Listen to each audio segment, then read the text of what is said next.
इस YouTube channel में आप सभी का स्वागत है। आज का हमारा टॉपिक है विज्ञान, कक्षा 6 अध्याय 5 और अध्याय का नाम है लंबाई एवं गति का मापन। इस अध्याय की पहले भी हमने 2 वीडियो बनाई हैं। वे सभी वीडियो हमने कक्षा 6 साइंस की प्लेलिस्ट में डाल दी हैं। आप उन वीडियो को कक्षा 6 साइंस की प्लेलिस्ट में जाकर देख सकते हैं। आज हम इस वीडियो में स्थिति का निर्धारण से प्रारंभ करते हैं। एक दिन शिक्षिका ने अपने विद्यार्थियों को सूचित किया कि उन्होंने 2 दिन पश्चात पास के एक उद्यान में शैक्षिक भ्रमण की योजना बनाई है। जो अध्यापिका है, शिक्षिका है, विद्यार्थियों को सूचना देती है कि 2 दिन के बाद हम पास के एक उद्यान में, बगीचे में घूमने के लिए चलेंगे, शैक्षिक भ्रमण के लिए चलेंगे। शिक्षिका विद्यार्थियों से प्रातःकाल सीधे वहां पहुंचने के लिए कहती है। दीपा और उसके मित्र चर्चा करने लगते हैं कि उद्यान उनके विद्यालय की तुलना में पास होगा या दूर होगा। यहाँ पर दीपिका और उनके मित्र जो है आपस में चर्चा करते हैं कि उद्यान जो है, या बाग कह सकते हैं, बगीचा कह सकते हैं, उनके स्कूल की तुलना में, विद्यालय की तुलना में पास होगा या दूर होगा। तस्मीन और पद्मा कहती है कि उद्यान पास होगा। दीपा और अनीश को लगता है कि विद्यालय पास में होगा। हरदीप सोचता है कि दोनों लगभग बराबर दूरी पर हैं। इसमें यहाँ पर चित्र 5.9 है, ये दिया गया है। इस चित्र में यहाँ पर ये बस स्टैंड दिखाया गया, यहाँ पर ये विद्यालय है, यहाँ पर, और दीपा का घर, अनीश का घर, हरदीप का घर, तस्मीन का घर और पद्मा का घर, उद्यान जो है दिखाया गया है। इस चित्र को देख करके हम अनुमान लगा सकते हैं कि जैसे यहाँ पर ये उद्यान है, ये पद्मा का घर है। पद्मा का घर जो है उद्यान के पास में पड़ता है, परंतु पद्मा घर जो है विद्यालय से दूर पड़ता है। अब इसी तरह से दीपा घर है, विद्यालय के तो पास में पड़ता है और उद्यान से दूर पड़ता है।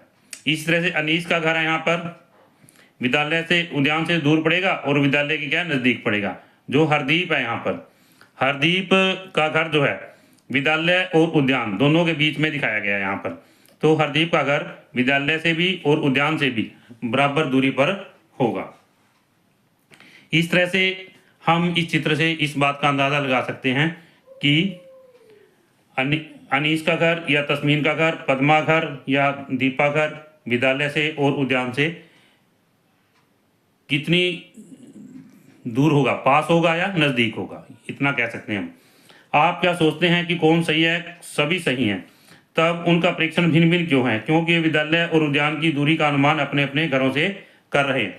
वैसे तो सभी सही हैं अपनी जगह पर। वो कहता है भी, जैसे पद्मा कहती है मेरा घर उद्यान के पास में है, और यहाँ दीपा कहती है मेरा घर जो विद्यालय के पास में है। तो पद्मा कहती है मेरा घर जो है स्कूल से नज़दीक पड़ेगा, उद्यान मुझे, और दीपा कहती है कि मुझे स्कूल की बजाय उद्यान दूर पड़ेगा। इस तरह से आप क्या सोचते हैं कौन सही है? सभी सही हैं। तब उनका परीक्षण भिन्न भिन्न क्यों है?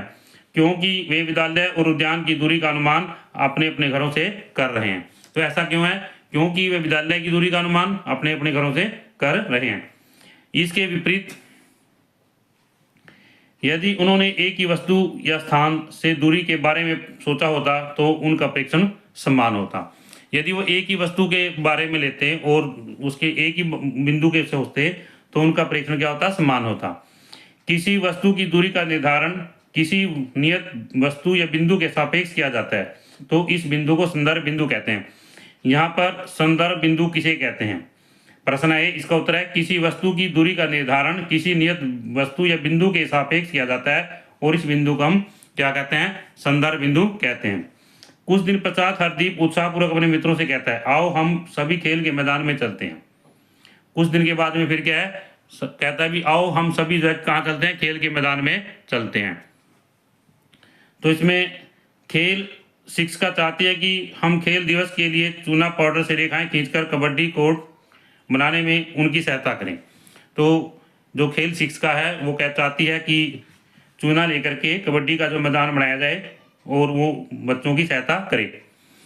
पद्मा, हमें अधिक लंबाई के मापन फीते की आवश्यकता होगी, इसे खेल के कक्ष में से लेते हैं। तो पद्मा कहती है कि हमें इसको मापने के लिए ज़्यादा लंबाई के फीते की आवश्यकता होगी, और इसको हम कहाँ से लेंगे? खेल के कक्ष से लेंगे यहाँ पर। तो इसमें यहाँ पर ये मापन टेप दिखाई गई है, या मापन के लिए फीता कह सकते हैं इसको, मापने के लिए फीता या मापन टेप कहते हैं इसको, ये दिखाई गई है चित्र के अंदर। तो आगे यहाँ पर दीपा, आओ सबसे पहले मैदान में एक ऐसा बिंदु निश्चित कर लें जहां से हम रेखाएं खींचने के लिए दूरी मापेंगे। इस बिंदु को हम अपना संदर्भ बिंदु कहते हैं। तो जब हम कोई दूरी मापते हैं तो हम एक बिंदु निश्चित करते हैं, उस बिंदु से हम सभी दूरियां मापते हैं, और इस बिंदु को क्या कहते हैं? संदर्भ बिंदु कहते हैं। जैसे कि पहले हमने संदर्भ बिंदु की परिभाषा जो है बताई थी कि एक माना गया बिंदु क्या है? संदर्भ बिंदु क्या है? किसी वस्तु की दूरी का निर्धारण किसी नियत बिंदु या बिंदु के सापेक्ष किया जाता है, और इस बिंदु क्या कहते हैं? संदर्भ बिंदु कहते हैं। तो इस तरह से आगे यहाँ पर ये विद्यार्थी हैं यहाँ पर, और कबड्डी का कोर्ट बनाने के लिए रेखाएं खींच रहे हैं यहाँ पर, और यहाँ पर हम इसको देख सकते हैं। ये कबड्डी का ग्राउंड जो है दिखाया गया है, छोटा कर लेते हैं थोड़ा इसमें। तो यहाँ पर इस तरह से तो सभी ये जो विद्यार्थी हैं या संदर्भ बिंदु इन्होंने माना है यहाँ पर, इस संदर्भ बिंदु को मान के ये जो है सभी रेखाएं जो है माप करके खींच रहे हैं। आगे है कबड्डी का कोर्ट बनाने के लिए रेखाएं खींचना, इसमें चित्र 5.11 दिखाया गया है। इसके बाद में है कुछ दिन के पश्चात पद्मा बस से अपने नाना नानी जी से मिलने के लिए दिल्ली जा रही थी। इसके बाद में आ गया कुछ दिन के बाद में पद्मा जो है बस के द्वारा अपने नाना नानी जी से मिलने के लिए कहाँ जा रही थी? दिल्ली जा रही थी। वह दिल्ली पहुंचने के लिए उत्सुक थी और सड़क के किनारे लगे किलोमीटर सूचक पत्थरों को पढ़ रही थी। 1 किलोमीटर सूचक पत्थर का पर दिल्ली 70 किलोमीटर लिखा था। तो क्या था, वो बस में बैठी थी और सोच रही थी कि मैं कब दिल्ली पहुंचूं। इसके लिए वो जो पत्थर थे सड़क किनारे लगे हुए थे जिन पर किलोमीटर लिखा हुआ था उनको बार बार पढ़ रही थी। तो इसमें एक पत्थर आया, उस पर लिखा हुआ था दिल्ली 70 किलोमीटर। इसके पश्चात अगले किलोमीटर सूचक पत्थर पर दिल्ली 60 किलोमीटर लिखा था। तो उसमें पहले क्या था? 70 किलोमीटर लिखा था, यहाँ पर 70 किलोमीटर लिखा हुआ है, पत्थर लगा हुआ है। उसके बाद में कुछ देर के बाद में तो फिर दूसरा पत्थर आया, उस पर लिखा था 60 किलोमीटर। कितना लिखा था? 60 किलोमीटर। प्रत्येक क्रमागत किलोमीटर सूचक पत्थर यह इंगित कर रहा था। क्या कर रहा था? संकेत दे रहा था। इंगित मैंने संकेत करना, ये संकेत कर रहा था कि वह अपने नानी जी के घर के निकट पहुंच रही थी। अब जैसे वो बस के अंदर यात्रा कर रही थी तो पहले 70 किलोमीटर आया, फिर बाद में क्या है 60 किलोमीटर आया, फिर 50 किलोमीटर आया। इस तरह से वो इस बात का संकेत कर रहा था कि जो दिल्ली है वो नज़दीक आ रही है, और उसके नाना नानी जी जो है घर के निकट जो है उनके नाना नानी जी के घर के निकट वह पहुंच रही है। ये किलोमीटर सूचक पत्थर क्या दर्शाते हैं? पद्मा यह निष्कर्ष कैसे निकाल पाती है कि वह अपने गंतव्य स्थान की ओर निकट पहुंच रही थी? आगे इसमें यहाँ पर है ये किलोमीटर सूचक पत्थर दिल्ली से उसकी दूरी को इंगित कर रहे थे। तो इसमें यहाँ पर हम प्रश्न बना सकते हैं कि जो किलोमीटर पत्थर हैं सड़क किनारे लगे होते हैं वो क्या संकेत देते हैं? क्या संकेत देते हैं कि हम गंतव्य स्थान पर जहां हम जा रहे हैं उससे हम कितनी दूरी पर हैं। किस चीज़ का संकेत देते हैं? जिस स्थान पर हम जाना चाहते हैं वो स्थान हमारे से कितनी दूर है। ये किलोमीटर सूचक पत्थर उसकी दूरी को इंगित कर रहे थे। आता है इस परिस्थिति में दिल्ली क्या है? एक संदर्भ बिंदु है। दिल्ली क्या है? भी एक संदर्भ बिंदु है। इससे आगे इसमें चित्र 5.13 क्या है? चित्र 5.13 दिखाया गया है। यहाँ पर दिल्ली को संदर्भ बिंदु मानकर विभिन्न किलोमीटर सूचक पत्थरों की स्थितियाँ, यहाँ पर ये दिल्ली दिखाई गई है और इस जगह पर इसको जो है संदर्भ बिंदु माना गया है। अब जैसे जब कोई वाहन जो है यहाँ पर होता है, कहाँ पर होता है? 70 किलोमीटर के, कहाँ होता है अभी? 70 किलोमीटर पे। तो यहाँ से लेके यहाँ तक इसकी दूरी कितनी होती है 70 किलोमीटर, फिर 70 से फिर वो 60 किलोमीटर पर आ जाता है। यहाँ से लेके यहाँ तक की दूरी कितनी रह जाती है 60 किलोमीटर। इस तरह से यहाँ से यहाँ तक कितनी दूरी रहेगी 50 किलोमीटर। इस तरह चलते रहते हैं और जब यहाँ आ जाते हैं तो 0 किलोमीटर दिखाया गया है। तो कहने का मकसद क्या है कि वाहन जो है दिल्ली जो पहुंच गया है। इस तरह से अब आगे है, यदि किलोमीटर सूचक पत्थर दिल्ली 70 किलोमीटर दर्शाता है, जैसा कि चित्र 5.113 में दिखाया गया है, तो हम कह सकते हैं कि पद्मा की स्थिति दिल्ली से 70 किलोमीटर दूरी पर है। क्या कहते हैं, यदि किलोमीटर सूचक पत्थर दिल्ली 70 किलोमीटर दर्शाता है तो हम कह सकते हैं कि पद्मा की स्थिति दिल्ली से कितनी दूर है 70 किलोमीटर दूरी पर है। जब किलोमीटर सूचक पत्थर पर 60 किलोमीटर लिखा होता है तो पद्मा की स्थिति कितनी होगी 60 किलोमीटर होगी। कितनी होगी 60 किलोमीटर होगी। इससे आगे, क्या इसका तात्पर्य है कि संदर्भ बिंदु के सापेक्ष पद्मा की स्थिति समय के साथ परिवर्तित हो रही है। आगे, किसी वस्तु की स्थिति एक संदर्भ बिंदु के सापेक्ष कब परिवर्तित होती है? क्या यह तब परिवर्तित होती है जब वस्तु गतिशील होती है? तो इसमें जब कोई वस्तु चल रही है तो उसकी स्थिति तभी बदलेगी संदर्भ बिंदु के सापेक्ष। यदि वस्तु चल नहीं रही है तो वस्तु की स्थिति क्या है, संदर्भ बिंदु के सापेक्ष नहीं बदलेगी। अगला है गतिशील वस्तुएं, 5.6 है क्रियाकलाप 5.2। आइए खोज करें। अपने आसपास की वस्तुएं देखिए और 5 गतिशील वस्तुओं तथा 5 ऐसी वस्तुओं की सूची बनाइए जो स्थिर अवस्था में है।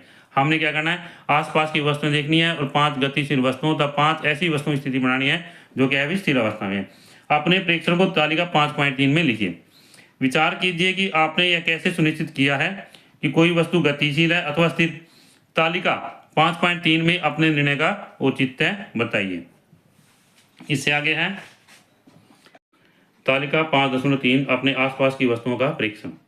गतिशील वस्तुएं, गाय खेत में चल रही है और स्थिर वस्तुएं क्या है, पेड़ है। यहाँ पर ये औचित्य है।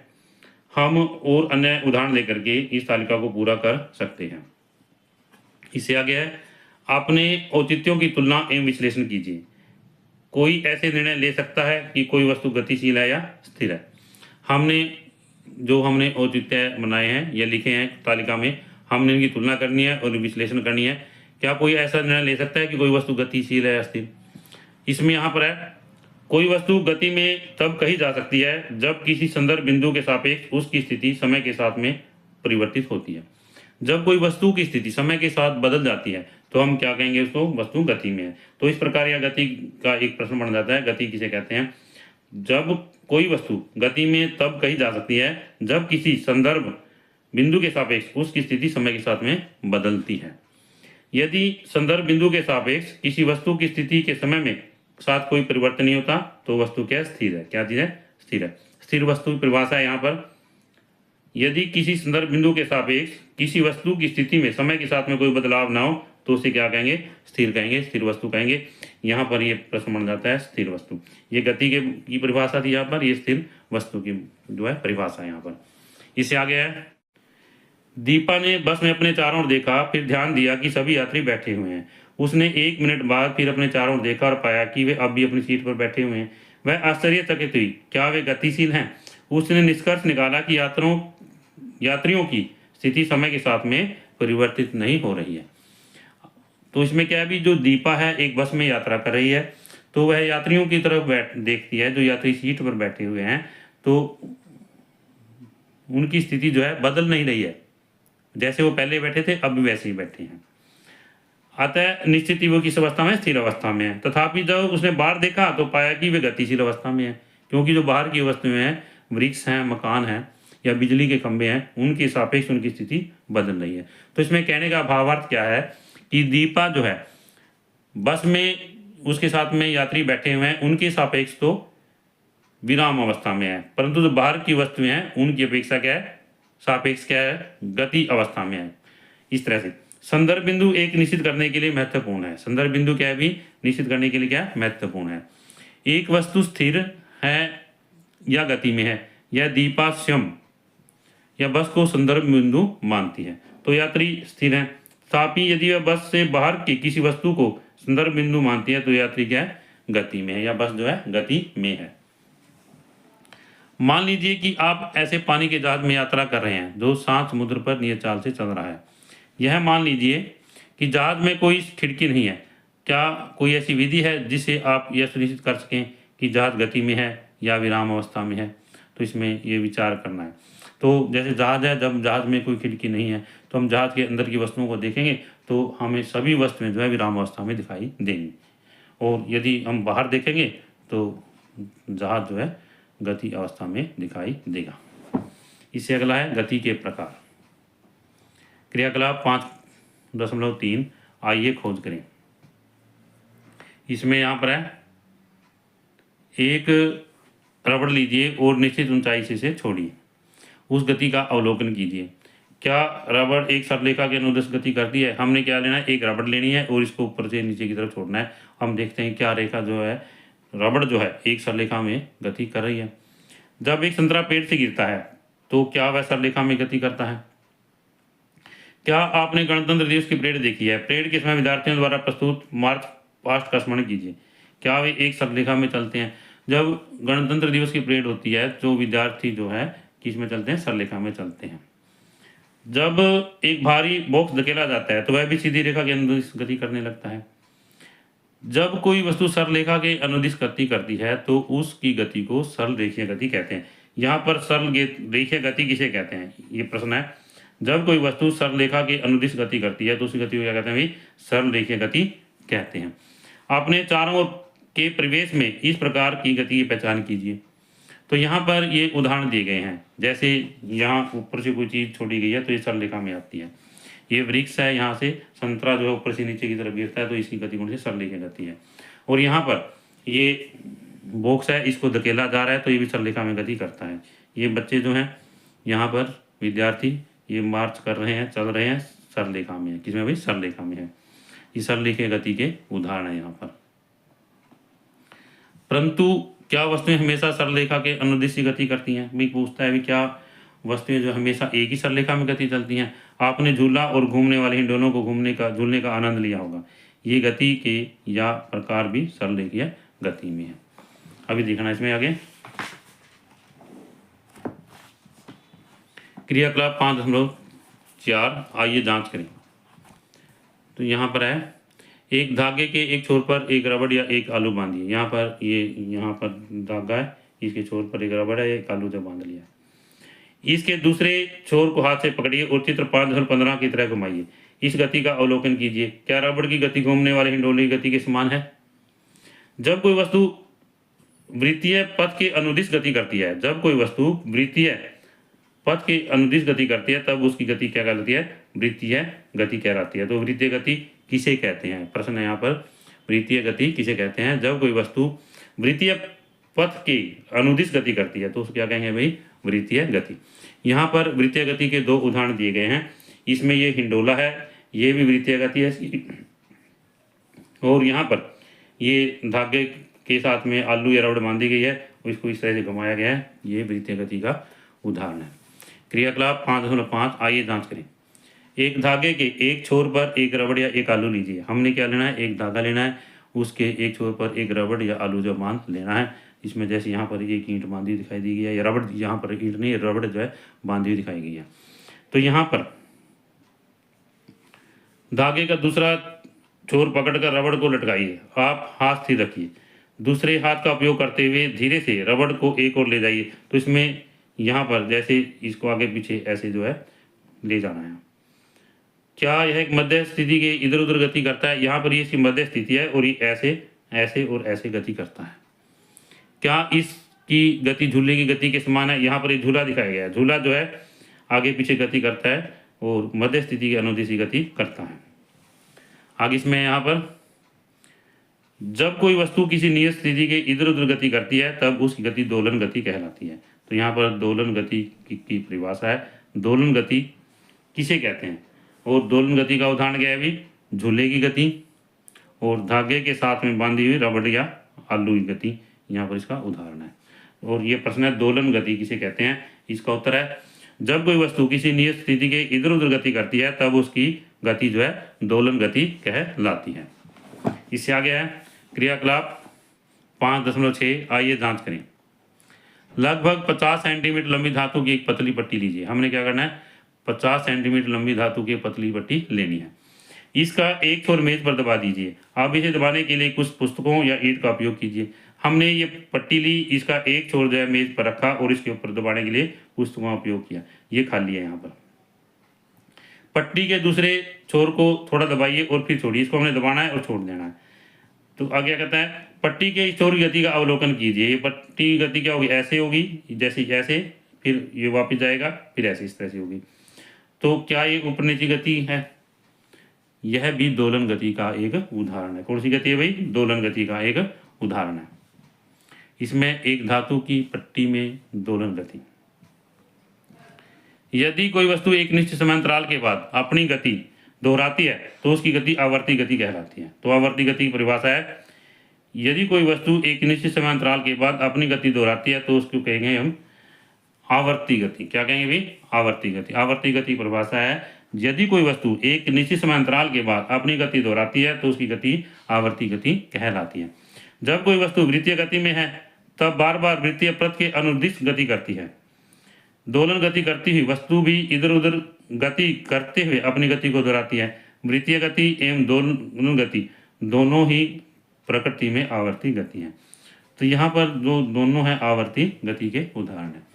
तो सबसे पहले आवर्ती गति की परिभाषा और फिर आवर्ती गति के उदाहरण क्या है भी? वृत्तीय गति और दोलन गति। इसमें आगे है क्रियाकलाप 5.7। आइए पहचानें। चित्र 5.18 में दर्शाए गए बच्चों का पारक देखिए अथवा किसी बच्चों के पारक का भ्रमण कीजिए। विभिन्न प्रकार की गति का ध्यान दीजिए। उनका सरलेखीय, वृत्तीय एवं दोलन गति में वर्गीकरण कीजिए। यहाँ पर इसमें ये चित्र दिखाया गया है। तालिका 5.4 में सभी गति सूचीबद्ध कीजिए। आपने किस गति को किसी विशेष में क्यों रखा, इसका औचित्य बताइए। तो इसमें यहाँ पर जो है ये बच्चों के पारक में प्रेक्षित गति के प्रकार जो दिखाए गए हैं। सबसे पहले यहाँ पर ये सरलेखीय गति, क्योंकि ये सरलेखा में जो है गति कर रही है। ये क्या है? वृत्तीय गति है। ये वृत्त में चल रहे हैं, घूम रहे हैं। और यहाँ पर क्या है? दोलन गति है, आगे पीछे गति है। इसको क्या कहेंगे? दोलन गति। तो इसमें ये भी ये झूला है, ये ऊपर नीचे जाता है और इसको भी दोलन गति है। यहाँ पर ये जैसे ये जो है रस्सा है इसमें पकड़ा हुआ है, ये तो सर्कल में घूमता है, ऐसे ऐसे घूमेगा, सर्कल में घूमेगा, तो वृत्तीय गति कह सकते हैं इसको। और ये जो है बच्चा जो घूम रहा है ऊपर नीचे जा रहा है, इसकी दोलन गति होगी। यहाँ पर इस तरह से आगे ये भी है, टू एंड फ्रो है, तो इसकी दोलन गति है। यदि ऊपर से नीचे की तरफ आ रही है तो सरलेखीय गति है। जैसे मान लीजिए इसने यहाँ हाथ पकड़ा हुआ है, ये इस हाथ को ये छोड़ देती है, एकदम ऊपर से नीचे की तरफ जाती है, तो कौन सी है? ये सरलेखीय गति है। यदि आगे पीछे गति करती है तो कौन सी है? दोलन गति है। इस तरह से बच्चों के पारक में प्रेक्षित गति के प्रकार, इसमें ये जो चित्र दिखाया गया है, और हम इसको एक बार थोड़ा दिखाते हैं ताकि पूरा आ जाए चित्र एक बार में। ऐसे इस तरह से चित्र फिगर जो है यहाँ पर पूरा आ जाता है, गति के प्रकार। आगे है यहाँ पर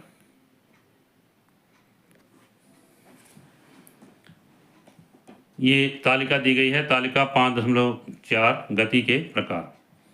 हमने सभी के यहाँ ऊपर जो है झूला है, झूले की गति हमने लिखनी है, सरलेखीय गति है या वृत्तीय गति है या दोलन गति है। तो नियत बिंदु के इधर उधर गति है तो ये दोलन गति है। इस तरह से हमने इस तालिका को पूरा करना है। इस तरह से इस अध्याय में हमारा ये आखिरी टॉपिक है, तालिका 5.4, और इस अध्याय की वीडियो हमारी पूरी होती है। आशा करता हूँ कि इस वीडियो के माध्यम से यह अध्याय आपको अच्छी तरह से समझ आया होगा। और यदि यह वीडियो आपको अच्छी लगे तो आप इस वीडियो को लाइक करें, शेयर करें, कमेंट करें। और यदि आप इस चैनल पर नए हैं तो आप इस चैनल को सब्सक्राइब करें ताकि इस तरह की अगली वीडियो आपको मिलती रहे।